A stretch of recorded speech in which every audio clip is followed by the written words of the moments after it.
to assess her new brand as ever. She's previously hinted she might never restock her jam because the first batch sold out within 45 minutes. Now, the first batch was, 60 jars?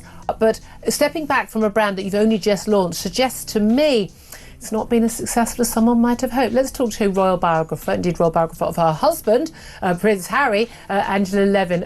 It seems that producing jam is tougher than getting away from the British royal family. Who knew that we all had that moment when we bit into something and instantly regretted every choice we made that brought us to that point? But when it's Gordon Ramsay, the guy who once dubbed someone an idiot sandwich after taking a piece of your handmade jam and spitting it out like it offended his ancestors, that's not just food criticism, it's a public execution shown to the whole world, with Meghan Markle's billion-dollar lifestyle fantasies delivered on a silver platter of absolute shame. So there's Gordon, right? The man who can make grown chefs cry just by looking at their souffle. He's sitting in this upscale Ella restaurant, probably costs more per meal than most people's rent, and someone decides to serve him Meghan Markle raspberry jam? Now you have to understand something about Gordon Ramsay. This man has eaten everything from snake to sheep's brain, and he's never backed down from a culinary challenge. But Meghan's jam, that was the hill he chose to die on, and boy, did he make it dramatic. The moment the jam touched his tongue, his face went through more expressions than a TikTok dancer trying to go viral. First confusion, then disgust, then pure unadulterated rage. And you know what he did next?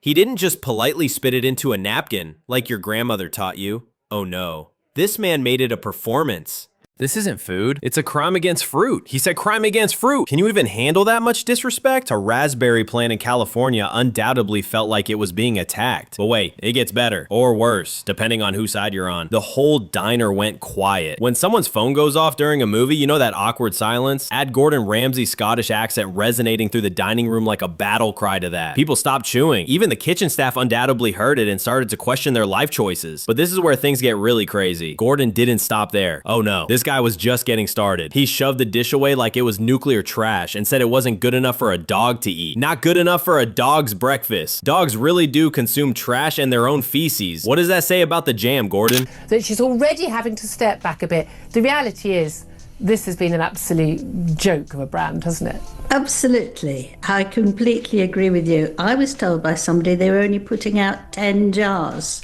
So, of course, it would all go because I think she sold them to her friends. So there's Gordon, right? The man who can make grown chefs cry just by looking at their souffle. He's sitting in this upscale Ella restaurant, probably costs more per meal than most people's rent, and someone decides to serve him Meghan Markle raspberry jam? Now you have to understand something about Gordon Ramsay.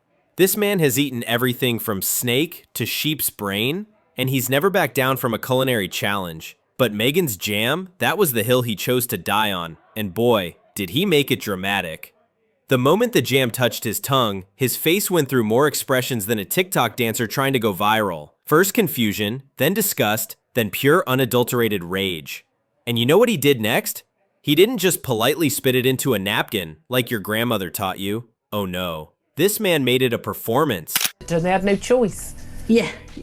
Well, whatever way it was. So it's been a disaster. And one of the disasters was the packing, which she spent day after day, so she said, poor thing, packing it up the right way and the right colour, and it's cost an absolute fortune. So the whole thing has been a disaster. This isn't food, it's a crime against fruit. He said crime against fruit. Can you even handle that much disrespect? A raspberry plant in California undoubtedly felt like it was being attacked. But wait, it gets better, or worse, depending on whose side you're on. The whole diner went quiet. When someone's phone goes off during a movie, you know that awkward silence? Add Gordon Ramsay's Scottish accent resonating through the dining room like a battle cry to that. People stopped chewing. Even the kitchen staff undoubtedly heard it and started to question their life choices. But this is where things get really crazy. Gordon didn't stop there. Oh no, this guy was just getting started. He shoved the dish away like it was nuclear trash and said it wasn't good enough for a dog to eat. Not good enough for a dog's breakfast. Dogs really do consume trash and their own feces. What does that say about the jam, Gordon? A spectacular success, hasn't it? And I know there are quite a lot, I certainly did, but they did a lot of very nice tarts that were sold at my local supermarket. They're absolutely top notch. But there was some talk that she apparently was the view. I mean, she's got some podcast that's already finished where it's sort of like women found. I mean, I don't bother learning the names of these things because they never last that long.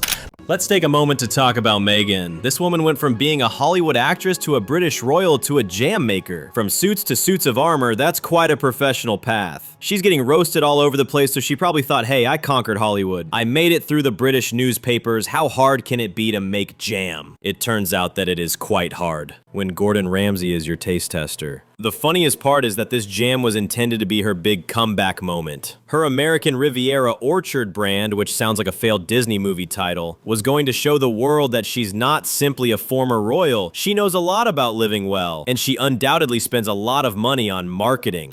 Buy part of it because they didn't think it was any good. So that's why they're not doing it. They didn't want to be associated with the brand. She said, but didn't she reckon that she, apparently friends are saying, she expected to, wants to become a billionaire. She wants to make serious money and, and be this successful entrepreneur. But Gordon took a bite and replied, nah, fam, this isn't it. When Gordon Ramsay says your dish tastes like chemicals mixed with cough syrup, you know you've messed up on a molecular level. This man has probably eaten real cough syrup that tasted better. Eyewitnesses reported that the finest part of the whole thing was that other customers started pushing their dishes away after hearing Gordon's critique. Can you believe that one person's opinion was so strong that it caused a chain reaction of rejection? People who were joyfully eating their scones suddenly glanced at their jam like it could bite them back. And then while someone had the nerve to ask whether their dish could be changed in a posh restaurant. In restaurant language, that means we don't believe anything you're giving us anymore. We can feel the secondhand humiliation through the screen. Explore the category of fashion on a later date. I think it is an interesting place for me. Now, here's where the internet comes in.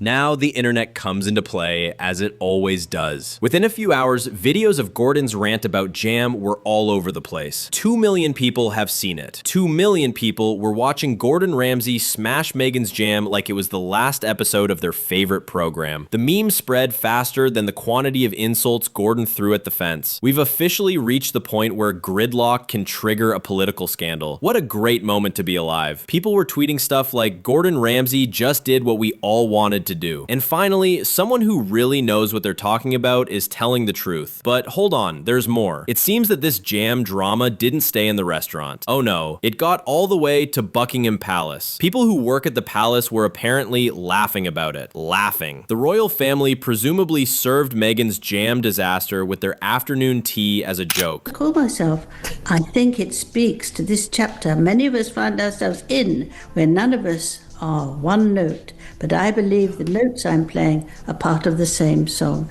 I mean, oh my God, this is genuine. She actually sold candles scented like her vagina. For God's sake, the woman has made fortune. Not that she needed to, she is a multimillionaire, but she's made an absolute fortune doing this lifestyle brand and everything. And obviously Meghan thought she... Yes, according to insiders, the reaction within Meghan Markle's camp wasn't just panic, it was cosmic level regret. One source, speaking under anonymity, described the mood as something bordering on spiritual. They think it's karma, fate. Or as one royal observer put it more bluntly, even the cosmos seems to be taking sides in the great jam dispute of 2024. And honestly, can you blame them? Because somewhere, deep in the afterlife of British grandmothers who spent decades perfecting their preserves, there is a collective nod of agreement. A quiet but firm consensus that yes, Meghan's jam wasn't just bad, it was an insult to tradition itself. But while the universe may have been chuckling into its teacup, Meghan's team was in full damage control mode. And they moved fast, faster than most emergency services, faster than a royal aide spotting a rogue tabloid photographer. The moment Gordon Ramsay spat out the spread on live TV, the phones started ringing. Code red, code red. Ramsay has spoken. Her staff reportedly reached out directly to the restaurant involved, not to explain, not to apologize, and certainly not to accept responsibility, but to issue a simple directive. Take the jam off the menu, don't make any public announcements, just quietly pretend this never happened. And the restaurant owners, bless them for being smart business people, did exactly what made sense. They pulled the product, cut ties, and issued a silent withdrawal of all Archwell branded items from their shelves. Then came the real message, delivered not through press releases, but through silence. We're not talking again. Please stop calling us. That's right, they didn't even want to discuss it anymore. Because once your brand gets roasted by Gordon Ramsay, the only thing left is reputation rubble and a fridge full of unsold jars no one wants to touch. Because here's the truth behind the jam, behind the brand, behind the entire post-royal reinvention plan. Meghan thought she could monetize nostalgia. She thought she could sell lifestyle without actually living it. She thought she could build a food empire with nothing but a title and a smile. But taste buds don't care about titles. Markets don't forgive mediocrity. And chefs